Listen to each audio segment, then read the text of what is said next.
नमस्कार बच्चों, पुनः आपका मेरे हिंदी वीडियो चैनल हिंदी गुरु और गाइड डॉक्टर सिंह में स्वागत है। बच्चों, आज हम व्याकरण श्रृंखला के अंतर्गत पद परिचय से संबंधित विषय पर चर्चा करेंगे। आज हमारी चर्चा का विषय है पद परिचय। इससे पहले दूसरे विषय पर भी चर्चा की जा चुकी है, तो चलिए आज इस विषय पर प्रकाश डालते हैं, इस पर चर्चा करते हैं, ये जानने की कोशिश करते हैं कि पद परिचय क्या है, इसे हम कैसे पहचानेंगे। बच्चों, ये जानना जरूरी है पद परिचय पढ़ने से पहले कि शब्द के जितने भेद होते हैं बच्चों, पद के उतने ही भेद होते हैं, क्योंकि शब्द ही जब वाक्य में रूपांतरित होते हैं तो वे पद कहलाते हैं। जाहिर सी बात है कि शब्द के 8 भेद होते हैं तो पद के भी 8 भेद ही होंगे। शब्द एक स्वतंत्र इकाई है, लेकिन जैसे ही उसे हम वाक्य में परिवर्तित कर देते हैं, यानी उसका व्याकरणिक परिवर्तन होता है, तो वह पद कहलाता है। यहाँ पद परिचय की बात हो रही है। पद परिचय से पहले ये जानना जरूरी है कि पद के कितने भेद होते हैं। बच्चों, जैसा कि मैंने कहा कि शब्द के 8 भेद होते हैं और शब्द का ही व्याकरणिक परिवर्तन, व्याकरणिक रूप, यानी जब शब्द वाक्यों में रूपांतरित हो जाते हैं तो फिर उन्हें पद कहा जाता है। और जब शब्द के 8 भेद हुए तो पद के भी 8 भेद होंगे, और वे हैं संज्ञा, सर्वनाम, क्रिया विशेषण, क्रिया विशेषण, समुच्चय बोधक, संबंध बोधक और विस्मयादि बोधक। ये 8 पद भेद हुए। अब हमारी चर्चा का विषय है बच्चों पद परिचय, यानी नाम से स्पष्ट है कि वाक्य में प्रयुक्त पदों का परिचय जानना ही पद परिचय कहलाता है। बच्चों, आपकी सहूलियत के लिए मैंने इस बोर्ड पर लिख दिया है, ताकि बखूबी आप देखेंगे भी तो आपको ये बातें स्पष्टता से समझ में आ जाएंगी, कोई परेशानी नहीं होगी। मैंने लिखा है कि वाक्यों में आने वाले पदों का व्याकरणिक परिचय देना ही पद परिचय कहलाता है। व्याकरणिक परिचय यानी व्याकरण के अनुसार उनकी क्या स्थिति है, व्याकरण से वे क्या है। क्योंकि जैसे ही बच्चों जब हम लेखन क्रिया की बात करते हैं, यानी जब हम लिखते हैं, भाषा के लिखित रूप की बात की जाती है, तो व्याकरणिक पहलुओं की चर्चा की जाती है, व्याकरणिक नियमों की चर्चा की जाती है, और वाक्य को व्याकरणिक नियमों में ढालना पड़ता है ताकि वाक्य रचना सर्वमान्य हो, व्यक्तिगत नहीं हो। और इसी सर्वमान्य स्वरूप के लिए हमारे व्याकरण के विद्वानों ने व्याकरणिक नियमों को हमारे सामने प्रस्तुत किया है, ताकि हम किसी वाक्य को सही तरीके से लिख सकें। बच्चों, जितनी भी भाषाएं हैं विश्व की, सबका अपना अपना व्याकरण है, सबके अपने लिखने के तौर तरीके हैं, सबकी अपनी वाक्य रचना है। यहाँ मैं हिंदी वाक्य रचना की बात कर रहा हूँ, हिंदी पद की बात कर रहा हूँ, और जैसा कि मैंने बताया कि वाक्य में आने वाले पदों का व्याकरणिक परिचय देना ही पद परिचय कहलाता है। यानी संक्षेप में हम ये कहें कि वाक्य में जितने भी पद आते हैं, क्योंकि मैंने कहा कि जब शब्द वाक्य में परिवर्तित होते हैं तो पद कहलाते हैं। अब जाहिर सी बात है कि राम आम खाता है एक वाक्य है, इसमें अलग अलग पद है, राम एक पद है, आम एक पद है, खाता है एक पद है। तो इन अलग अलग पदों का व्याकरणिक परिचय देना ही पद परिचय कहलाएगा। बिल्कुल साधारण सी बात है बच्चों, इत्मीनान से सुनने की आवश्यकता है, समझने की आवश्यकता है, आपको कोई परेशानी नहीं होगी। बखूबी आप पद परिचय जान लेंगे और वाक्य में प्रयुक्त किसी भी पद का परिचय आप दे सकते हैं। बस थोड़ी जानकारी चाहिए आपको, इस ट्रिक को जानना है कि आखिर हम पद की पहचान कैसे कर लें।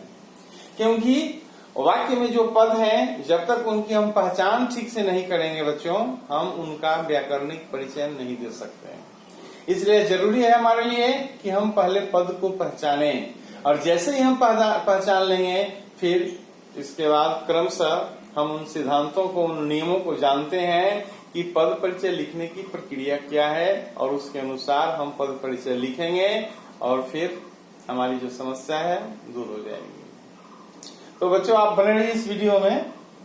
वीडियो भले ही थोड़ा सा लंबा हो, लेकिन आप यदि एक बार आप जान लेते हैं कि पद परिचय क्या है, पुनः आपको किसी भी तरह की कठिनाई नहीं होगी आने वाले समय में। खास तौर से प्रतियोगी परीक्षाओं के पृष्ठभूमि में भी, आप किसी प्रतियोगी परीक्षा में बैठते हैं तो वहां भी यदि वस्तुनिष्ठ प्रश्नों में ऐसे प्रश्न आते हैं और जहां रेखांकित कर किसी पद के बारे में जानकारी पूछा जाता है कि कौन सा पद है, बखूबी आप बता सकते हैं।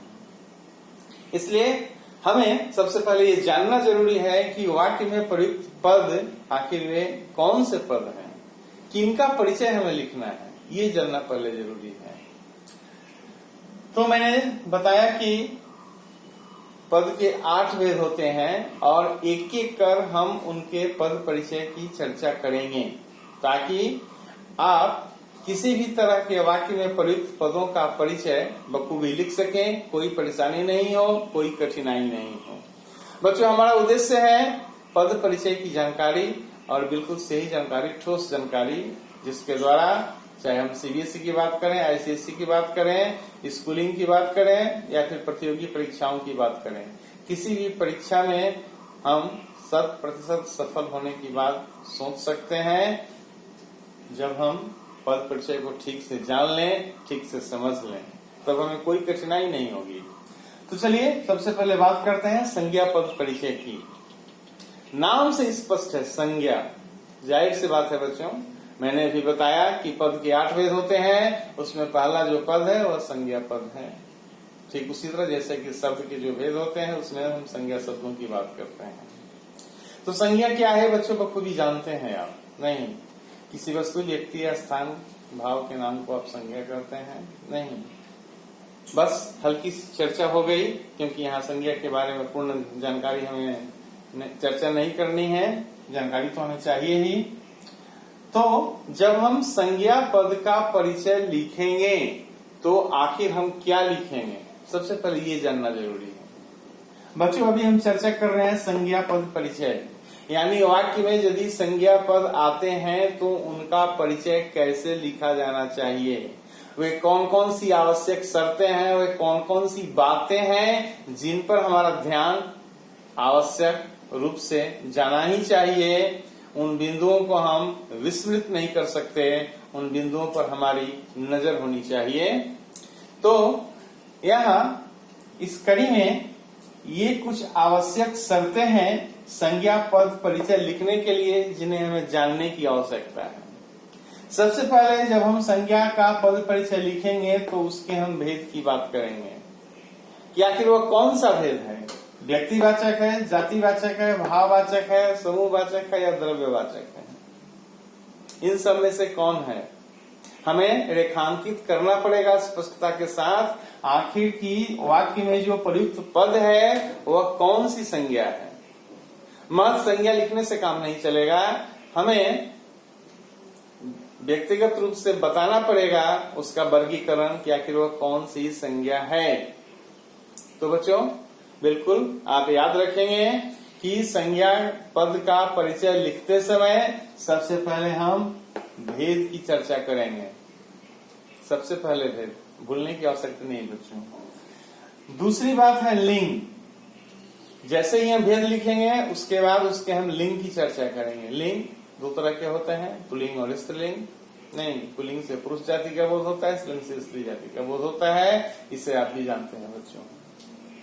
तो जब हम संज्ञा का भेद लिखेंगे उसके बाद हम लिंग लिखेंगे कि पुल्लिंग है या स्त्रीलिंग है, जो भी हो उसे हम लिखेंगे। इसके बाद लिखेंगे वचन।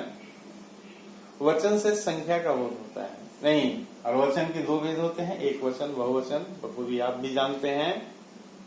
तो क्रमशः इन पर हमारी नजर होनी चाहिए। सबसे पहले संज्ञा का भेद, उसके बाद लिंग, उसके बाद वचन।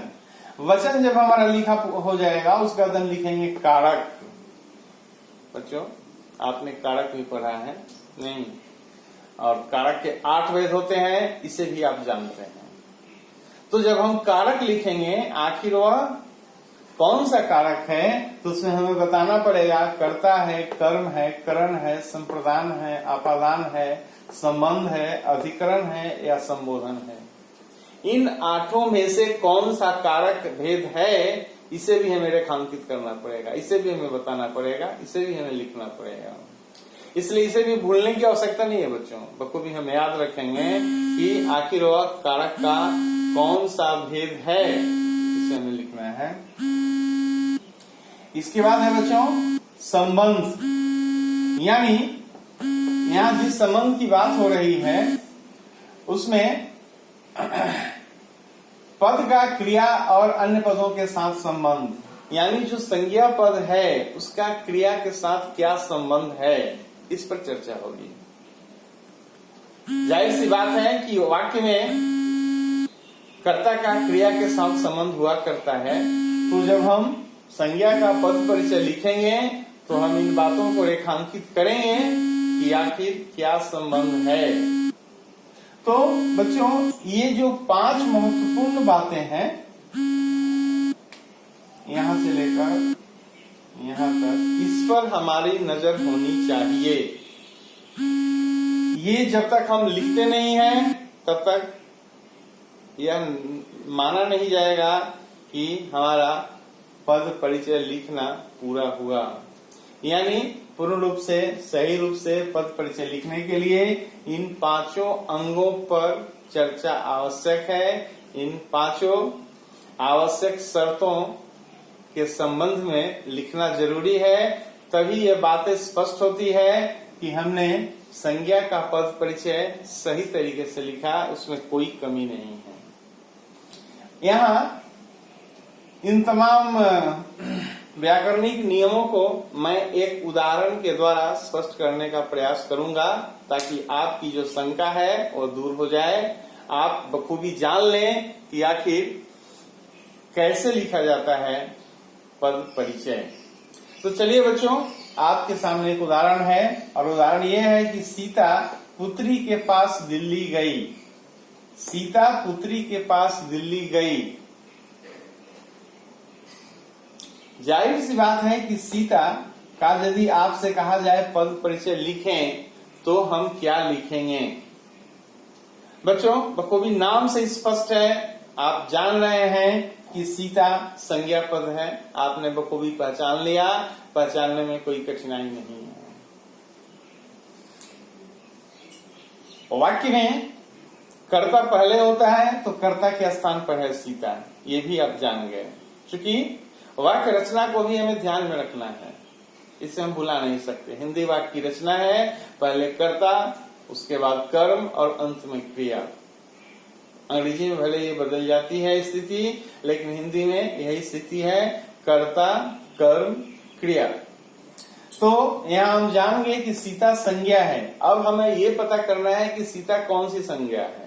बच्चों बखूबी हम जानते हैं किसी वस्तु व्यक्ति या स्थान के नाम को संज्ञा कहते हैं, और यदि किसी खास व्यक्ति का बोध हो रहा हो तो उसे हम व्यक्तिवाचक संज्ञा कहते हैं।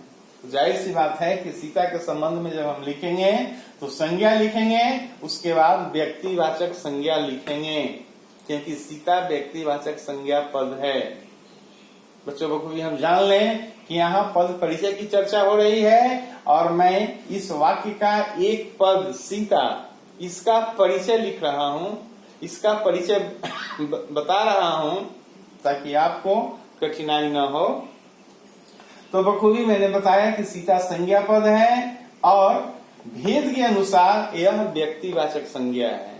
तो पहला जो शर्त था उसे हमने लिख दिया, व्यक्तिवाचक संज्ञा। इसके बाद बच्चों दूसरी जो शर्त है वह है लिंग। तो सीता स्त्रीलिंग है बच्चों, बखूबी आप जानते हैं, सीता लड़की का नाम है, स्त्री जाति का बोध हो रहा है, इसलिए हम स्त्रीलिंग कहेंगे। तो दूसरी शर्त भी हमने लिख दी। तीसरी शर्त है वचन, एक वचन, क्योंकि सीता अकेली है इसलिए एक वचन यानी एक का बोध हो रहा है। इसके बाद है चौथी शर्त कारक। तो हमने अभी तुरंत बताया था थोड़ी देर पहले कि सीता कर्ता के स्थान पर इसे हम कर्ता कारक कहेंगे।